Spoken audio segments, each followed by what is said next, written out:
குளித்துவிட்டு செல்வி சாப்பிடவில்லை. அம்மா சொன்னார்கள். என்ன சொன்னார்கள்? என்ன சாப்பிடலையா நீ என்று கேட்டார்கள். அதற்கு செல்வி பதிலளித்தாள். இல்லை அம்மா, நீங்கள் வரும்போதுதான் நான் சாப்பிட்டேன், பசி இல்லை என்றாள் செல்வி. அதற்கு அம்மா, ஓ, பசி இல்லையோ உனக்கு? சரி சரி, இந்த வயசுலேயே உனக்கு இப்படி நினச்சதை முடிக்கணும். சரி, வேணா சாப்பிடு, இல்லாட்டா கிட என்று சொன்னார்கள். குழந்தை தூங்கிவிட்டாள்.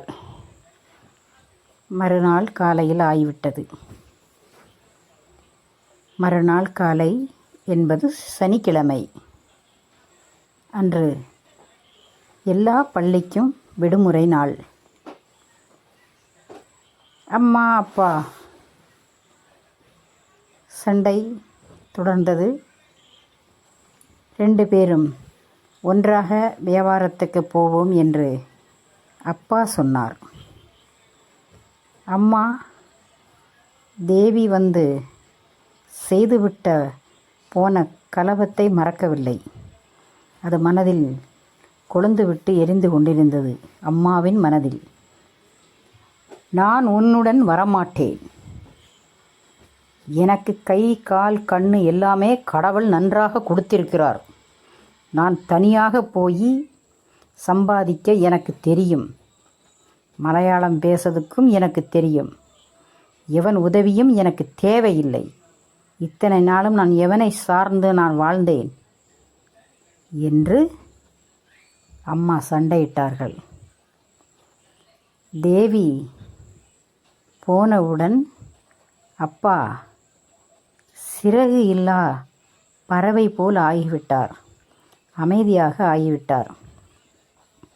என்ன செய்வது? ஊருக்காரங்களும் ஃப்ரெண்ட்ஸுகளும் எல்லாரும் நம்மளைத்தானே குற்றம் சொல்கிறார். அப்போ நம்ம தானே தப்பு பண்ணி இருக்கிறோம். இனிமேல் நம்மை அப்படி செய்யக்கூடாது என்று அப்பா நினைத்தார். அப்பா நினைக்கும்போது அம்மா வேற ட்ராக்கில் போகிறார்கள். கோபம், தீராத கோபம். அப்பா செய்தது எல்லாமே தப்புத்தான். அதை சரியென்று சொல்லவில்லை. இருந்தாலும் அம்மா மன்னிப்பதற்கு தயாராக இல்லை. என்ன செய்வது? எப்போதும் இவர் சண்டையை விலக்கி கொண்டிருப்பதற்கு பக்கத்தில் இருப்பவர்கள் வருவார்களா? அப்படி இருந்தும் அந்த தெய்வானை அக்காளும் மயிலாத்தா பாட்டியும் சலிப்பு தட்டாமல் தான் இவர்களை சண்டை செய்ய வேண்டாம் என்று அறிவுரைகளை சொல்லி சண்டையை விலக்கி சமாதானப்படுத்தி விடுவார்கள். அப்படி அண்டையார்கள் எத்தனை நாளைக்கு உதவ முடியும்? தனக்குன்னு ஒரு புத்தி வேணுமல்லவா? அது எங்கே இருக்கு இங்கே? அப்படி சண்டையிட்டு கொண்டு இவர்கள் இருவரும் 2 புறமாக வியாபாரத்துக்கு சென்று விட்டார்கள். சிறுமி பாவம் என்ன செய்வது? வீட்டில் இருக்கும் சாப்பாட்டை சாப்பிட்டு விட்டு அவள் தோழிகளுடன் விளையாட சென்றாள். அன்னைக்கு விடுமுறை நாளல்லவா? மறுபடியும் டீச்சர் எல்லாரும் வந்தார்கள். அவர்களை பார்க்கும்போது பாவம் இந்த சிறுமி ஏங்கி தவித்தாள். என்னையும் பள்ளிக்கூடத்தில் சேர்த்து கொள்ளுங்கள் டீச்சர் என்று கேட்டாள். அதற்கு அவர்கள் சொன்னார்கள், உனக்கு பெற்றோர்கள் இருக்கிறார்கள் அல்லவா?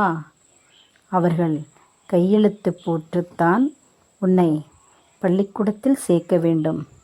நாங்களாக எங்கள் இஷ்டத்துக்கு உன்னை சேர்க்க முடியாது. இது கவர்மெண்ட் ஸ்கூல், ரூல்ஸ் இருக்கும் என்று சொன்னார்கள். டீச்சர், வேறு வழியே இல்லையா நான் பள்ளி செல்வதற்கு என்று இந்த சிறுமி டீச்சரிடம் மன்றாடினாள். டீச்சர், பாவம், என்ன செய்வது? எனக்கும் உன்னை சேர்த்துக்கொள்ள ஆசைதான். என்ன செய்வது? நான் எத்தனை வட்டம் உன் வீட்டுக்கு வந்துவிட்டேன். உன் அப்பாவையும் அம்மாவையும் பார்க்கவே முடியவில்லையே. நீ சொன்னாயா இல்லையா என்று டீச்சர் கேட்டார்கள். அதற்கு, நான் சொன்னேன் டீச்சர். என் அம்மா, நீ மலையாளம் படித்து என்ன செய்ய போகிறாய்? இது தமிழ்நாடு இல்லையே, நம்ம தமிழ்நாட்டுக்காரங்க, தமிழ்தானே படிக்க வேண்டும் என்று சொல்லிவிட்டார்கள். அதற்கு, நீ ஒன்றும் சொல்லவில்லையா செல்வி என்று சுசீலா டீச்சர் கேட்டார்கள். அதற்கு டீச்சரிடம் சிறுமி பதிலுரைத்தாள், இல்லை டீச்சர், என்னால் முடிந்தவரை நான் அம்மாவிடம் மன்றாடினேன், கெஞ்சினேன். அம்மாவுக்கு துளியும் மனசில்லை. நான் என்ன செய்வது? அப்பம் என்னை நீங்கள் சேர்த்துக்கொள்ளுங்கள் உங்கள் பள்ளியில் என்று கேட்டாள். ஐயோ பாவம், அப்படி சேர்க்க முடியாதே என்று சொன்னார்கள் டீச்சர்கள்.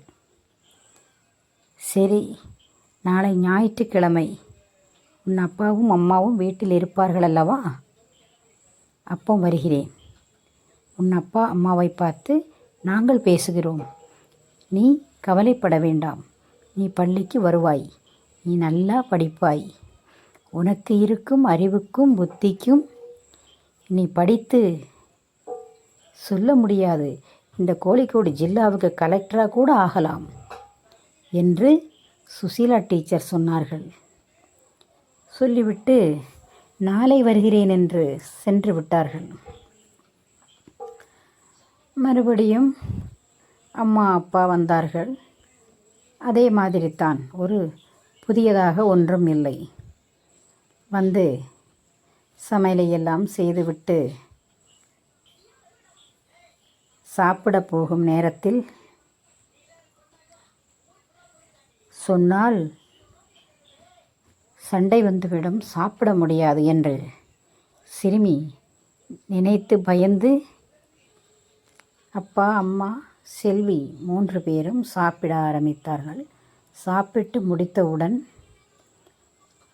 அம்மாவிடமே நம் சொல்லி கொண்டிருக்கிறோமே, நம்ம அப்பா தான் இப்போது நிறையா குடிக்கவில்லையே, முந்தைய மாதிரி இல்லையே, இப்போ அப்பா மாறிவிட்டாரே, நல்லவராகதுக்கு முயற்சி பண்ணுகிறார்களே, அப்போ நம்ம அப்பாவிடம் கேட்கலாம் என்று குழந்தைக்கு ஒரு யோசனை.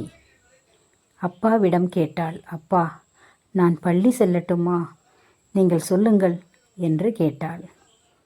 அதற்கு அப்பா சொன்னார், அதற்கு என்ன, நீ சொல்லலாமே, தாராளமாக பள்ளி செல், உனக்கு ஏன் தடை? எல்லாரும் போகிறார்கள் அல்லவா, உன் தோழிகளெல்லாம், நீயும் போயிட்டு வா என்று அப்பா சொன்னார். அதற்கு அம்மாவுக்கு பிடிக்கவில்லை. மலையாளம் படித்து என்ன செய்ய போகிறாய்? தமிழ்நாட்டில் போய் அங்கு இருக்கும் ஆள்களிடம் இவள் மலையாளம் பேசினால் அவர்களுக்கு புரியவா போகுது? இப்போ நம்ம எல்லாம் படிச்சுக்கிட்டா சாப்பிடுதும் வேலை பார்க்கும் என்று ஒரு பட்டிக்காடு மாதிரி பதிலை சொன்னார்கள் அம்மா. செல்வி ஒன்றும் பேசவில்லை. ஏனென்றால் அம்மா கொடூர கோபத்தில் இருக்கிறார்கள். அவர் கோபத்துக்கு நம்ம பலியாகி விடக்கூடாது என்று நினைத்து அமைதியாக படுத்துக்கொண்டு சத்தம் போடாமல் அழுதாள். சத்தம் போட்டால் அம்மாவுக்கு கேட்டுவிடும். அம்மாவுக்கு கேட்டால் சண்டை வந்துவிடும். சண்டை வந்தால் அப்பா அம்மாவை அடித்து விடுவார். நம்மளால் வீட்டில் ஒரு பிரச்சனை வேண்டாம். அம்மாவுக்கு நம் பள்ளி செல்வதில் விருப்பமில்லை. அம்மாவை கஷ்டப்படுத்த வேண்டாம். இந்த ஆசையை நம் கைவிடுவோம். என்று இந்த சிறு குழந்தை முடிவெடுத்தாள். அப்பாவிடம் சற்று முன் அவள் சொல்லியிருந்த சப்ஸ்கிரைப் பண்ணி லைக் பண்ணு.